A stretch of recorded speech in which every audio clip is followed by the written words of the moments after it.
The story begins with Bradley, a bald and strong man who works as a car mechanic. One day, as usual, Bradley arrives at the garage with a broken car to fix. However, when he arrives, he sees the garage owner already waiting for him, which immediately surprises him. The owner then calls Bradley into his office. Hearing this, Bradley quickly understands that he is about to lose his job, and that is exactly what happens. The owner tells him that the garage is facing a financial crisis, and he has to let some workers go. But in reality, this was only an excuse. Bradley has a tough personality, and the owner actually wants to replace him with someone who would flatter and obey him. Without creating a scene, Bradley quietly goes to the locker room, collects his belongings, takes his car, and leaves for home. Friends, this is the moment where Bradley's downfall truly begins, and it continues until the very end of the story. Bradley stops his car in front of his house, and suddenly notices his wife, Lauren, sitting inside her car while talking to someone on the phone. Bradley immediately becomes suspicious. He keeps watching her carefully for a while, trying to understand what is really happening. Once he becomes certain, he walks straight toward Lauren and asks her to open the car door. Lauren looks surprised and says, "You came home early today." Bradley then notices lipstick marks on her neck and immediately asks her to give him her phone, but Lauren refuses to hand it over. Bradley forcefully snatches the phone from her hand. At that moment, his suspicion turns out to be true. Lauren was talking to another man on the phone. Angrily,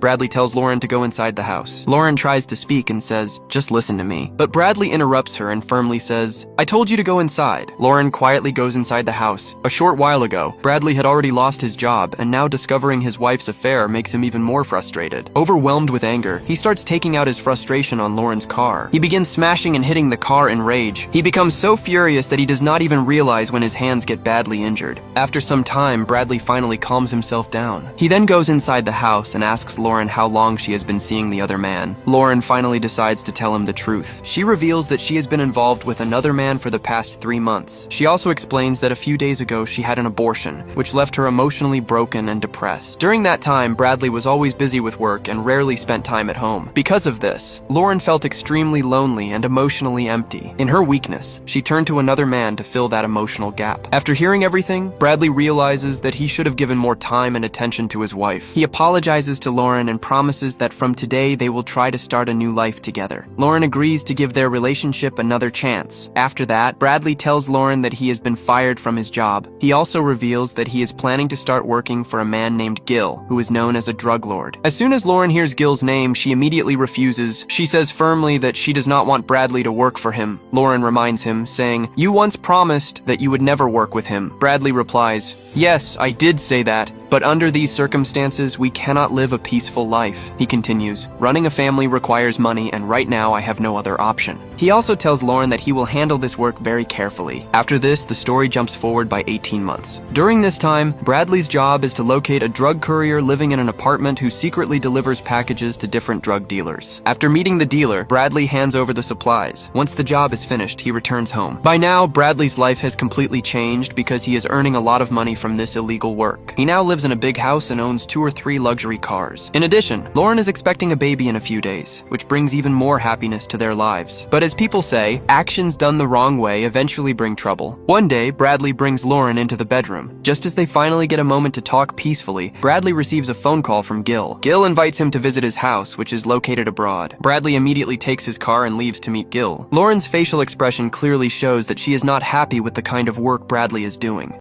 A short time later, Bradley arrives at the location. Here we meet Gil, the powerful drug lord for whom Bradley works. After greeting each other, the two begin discussing business matters. Gil reveals that he has a friend named Eliezer who holds strong influence in Mexico. Eliezer has an important assignment that requires Bradley's help. A short while later, Eliezer arrives along with his 2 men, Roman and Pedro. Eliezer explains to Bradley that he has a major job for him, and Roman and Pedro will assist him during the mission. However, Bradley immediately refuses to work with them. One of the men, Roman, appears to be heavily addicted to drugs. Bradley worries that Roman might act recklessly during the job and could get them all arrested by the police. Eliezer defends his men and claims that both Roman and Pedro are among his best workers. Even after hearing this, Bradley still refuses the offer. Gil then takes Bradley aside and speaks to him privately. He explains that this job could bring them a huge profit. Gil also promises Bradley that when his child is born, he will be given 3 months of leave. After thinking about it for a moment, Bradley finally agrees. However, he tells Eliezer that he will take complete responsibility for the operation. He also makes it clear that Roman and Pedro must follow his instructions during the job. Eliezer agrees to these conditions. To test Roman, Bradley asks him a simple question. He says, "Roman, if I tell you to throw the package away, what will you do?" Roman immediately replies, "I will throw it away." With that response, they reach an agreement and move forward with the plan. Later that night, the three men arrive at a port. But before boarding the boat, Roman begins acting strangely, as if he wants to create trouble. Before Bradley loses his temper, Pedro quickly reminds Roman of their agreement. Pedro says, "Roman, we made a deal. We have to follow Bradley's orders." Bradley then takes control of the boat and starts driving it himself. After reaching the correct location, he carefully looks around and stops the boat. Pedro then puts on a diving suit and jumps into the water. After a short time, he returns carrying a box. Inside the box are drugs worth nearly $3 million that had been hidden underwater. They load all the packages onto the boat and begin heading back toward the harbor. However, on the way back, Bradley suddenly throws his own package into the water. He immediately orders Roman and Pedro to throw their packages away as well. But instead of obeying him, Roman and Pedro ignore the order. Instead, they turn against Bradley and start beating him. Bradley controls his anger, lets the two men go, and begins walking toward the boat. As they move closer to the boat, the police suddenly surround the entire area. Gunfire immediately erupts from both sides. Not wanting to get caught, Bradley decides to quietly slip away from the scene. But then he hears police officers calling for help. At that moment, Bradley comes up with a plan.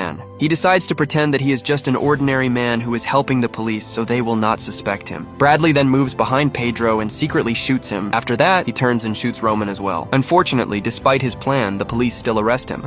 Bradley is then taken in for questioning. During the interrogation, Detective Watkins asks him about the drugs and what he was doing at the location. Bradley tries to mislead the detective with clever answers. However, Detective Watkins suspects that Bradley is a very cunning man. Even though he is suspicious, the detective cannot find solid evidence linking Bradley to the drug operation. But Bradley has killed two men, which still places him in serious trouble. Before appearing in court, Bradley is allowed to meet his wife one last time. During the meeting, Bradley tells Lauren to take care of herself and their unborn child. Bradley had already earned enough money from his illegal work, which would allow his wife and child to live comfortably in the future. Later, the court sentences Bradley to 7 years in prison for murder and illegal possession of a weapon. After the verdict, he is transferred to Franklin Air Force Prison. Upon arrival, the prison officers ask him to remove all of his valuables. They even take his wedding ring. After that, he is taken for a medical checkup. Once the examination is complete, Bradley is moved to an upper cell. There he meets his cellmate, an elderly prisoner named Lefty. Soon after, Bradley also meets Andre, the prison's management officer. Andre explains all the prison rules to Bradley. One important rule is that whenever the bell rings, every prisoner must immediately come out of their cell to mark their attendance. After hearing the rules, Bradley is placed inside his cell. Sitting there alone, he begins blaming himself for agreeing to work with Eliezer. Soon, exhaustion takes over and he falls into a deep sleep. Later, when the bell rings for attendance, all the other prisoners step out of their cells and stand in line. However, Bradley is still asleep and misses the call. Because of this delay, the prison routine is disrupted and the other prisoners are forced to wait. When Bradley finally comes out much later, Andre becomes very angry. Andre says to him, "I explained the rules to you clearly, didn't I?" He then gives Bradley a final warning and tells him that he must stay disciplined and follow all the prison rules. The scene then shifts to Bradley's wife at home. Lauren is asleep when she suddenly senses that someone has broken into the house. She quickly grabs a gun from the drawer for protection.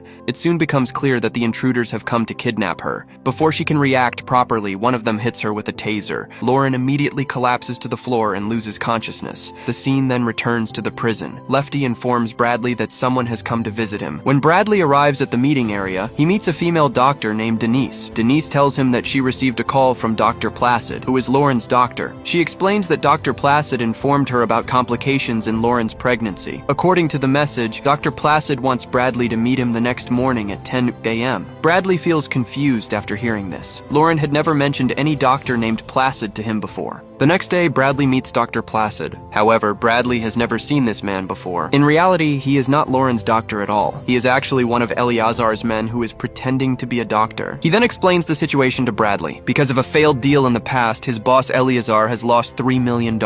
This amount equals nearly $270 million in local currency. Eleazar is furious about this massive loss. After explaining this, Dr. Placid shows Bradley a photograph of Lauren. Bradley is shocked to learn that Lauren has been kidnapped by Eleazar's men. Dr. Dr. Placid then tells him that Eleazar is extremely angry and is ready to kill both Lauren and their unborn child. However, there is one condition that could save them. After a tense discussion, a deal is finally made. Bradley is told that he must kill a man named Christopher. Christopher is a prisoner who has been sentenced to life in prison. He is currently locked inside Block 99 of Radcliffe Prison. Dr. Placid explains that if Bradley manages to reach Block 99 and kill Christopher, Eleazar will forgive him. In return, Lauren and the unborn child will be released safely. Hearing this, Bradley becomes completely devastated. He does not know whether he should accept such a terrible task or not.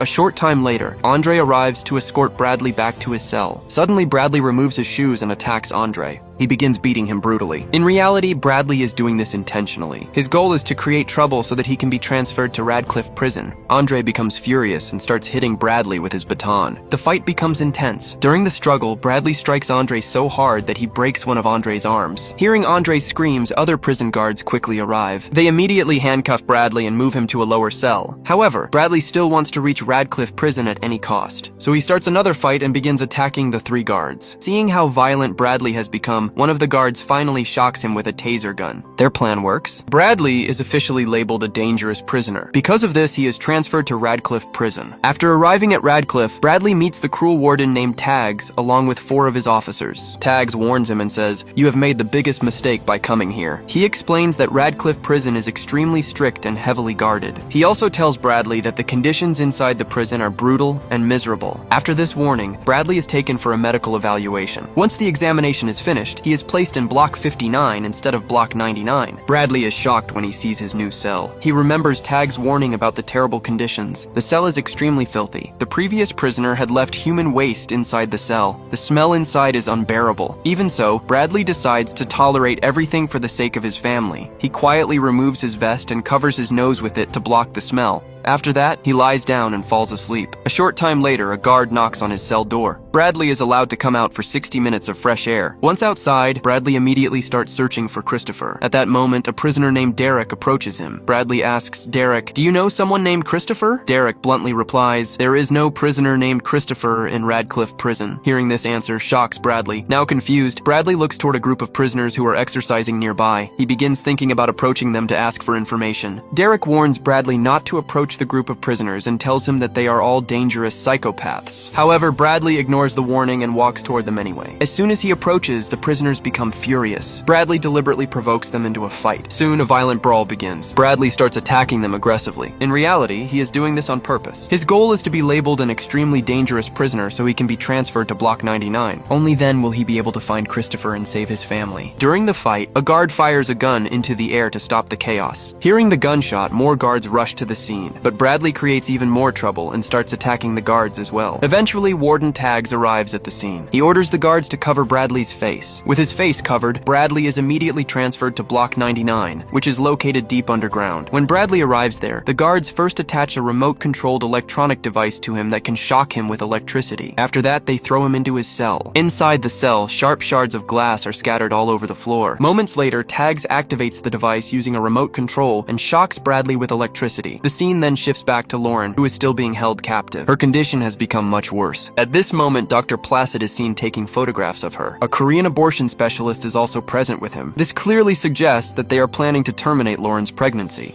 The story then returns to Bradley. He lies unconscious in his cell after suffering repeated electric shocks. After some time, he slowly regains consciousness. As soon as he wakes up, he begins loudly calling out Christopher's name. Suddenly, a prisoner in the next cell speaks to him. The prisoner tells Bradley that there is no inmate named Christopher in Block 99. Hearing this leaves Bradley completely shocked. Just then, some guards hear Bradley shouting and arrive at his cell. They drag him out and begin shocking him again with the electric device. During this moment, one of the guards tells Bradley that Christopher wants to meet him. Bradley is then taken to another cell. Here the truth is finally revealed, and it shocks Bradley. The man inside the cell is not Christopher at all. Instead, it is Eliezer, along with the same violent prisoner whom Bradley had beaten earlier. It turns out that Christopher was never real. The name was only a trick created by Eliezer. Eliezer used this lie to lure Bradley into Block 99 so he could take revenge on him. Because of Bradley, Eliezer had lost $3 million.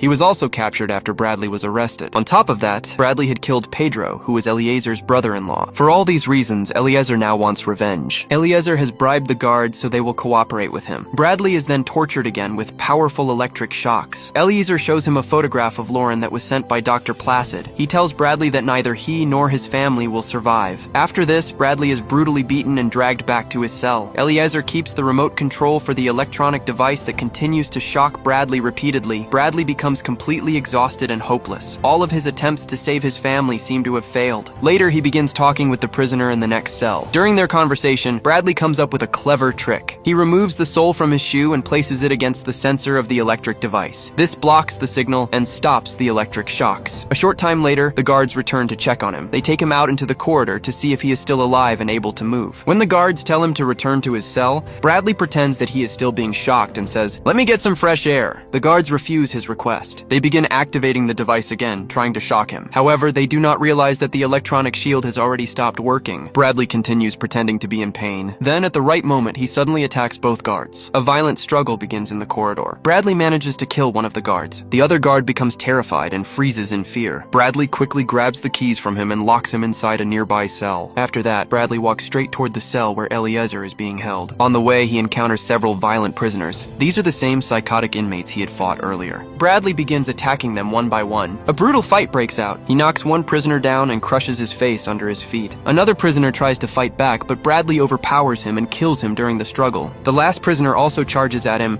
but Bradley beats him severely until he collapses on the ground. With these prisoners defeated, Bradley finally reaches Eliezer. Now Bradley stands face to face with the man who destroyed his life and separated him from his wife and unborn child. Without hesitation, Bradley punches Eliezer hard and knocks him to the ground. He then grabs Eliezer's phone and demands that he call his men. Bradley orders him to stop Lauren's abortion immediately. However, Eliezer stubbornly refuses to cooperate. Seeing this, Bradley violently breaks Eliezer's leg. In unbearable pain, Eliezer finally gives in. He contacts his men and orders them to stop the procedure. Bradley also demands that Lauren be taken safely to Gil. Eliezer reluctantly agrees. After that, Bradley drags Eliezer back toward the cell area and locks him inside with the guards.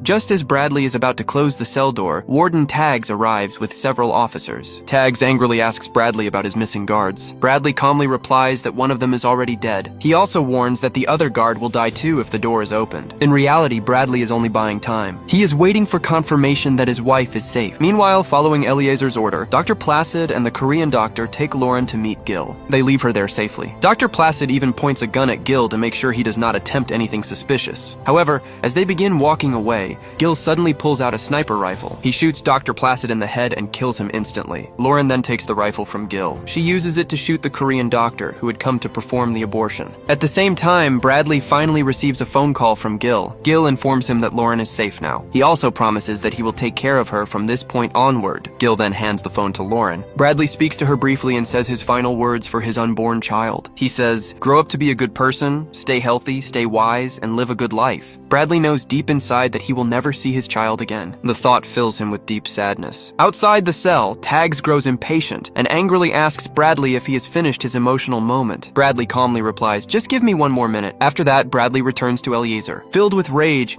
he begins beating him brutally. The fight becomes extremely violent. Bradley continues attacking him until Eliezer finally dies. At this point, Taggs loses all patience. He storms into the cell with his weapon. Without hesitation, Taggs shoots Bradley in the head. Bradley dies instantly, and this is where the story comes to an end. The story reminds us that sometimes life brings serious hardships. However, choosing the wrong path only leads to worse consequences. Just like Bradley's choices eventually destroyed his life. So always remember that bad decisions can bring painful results. That's all for today's story. See you in the next one. Goodbye. Next one.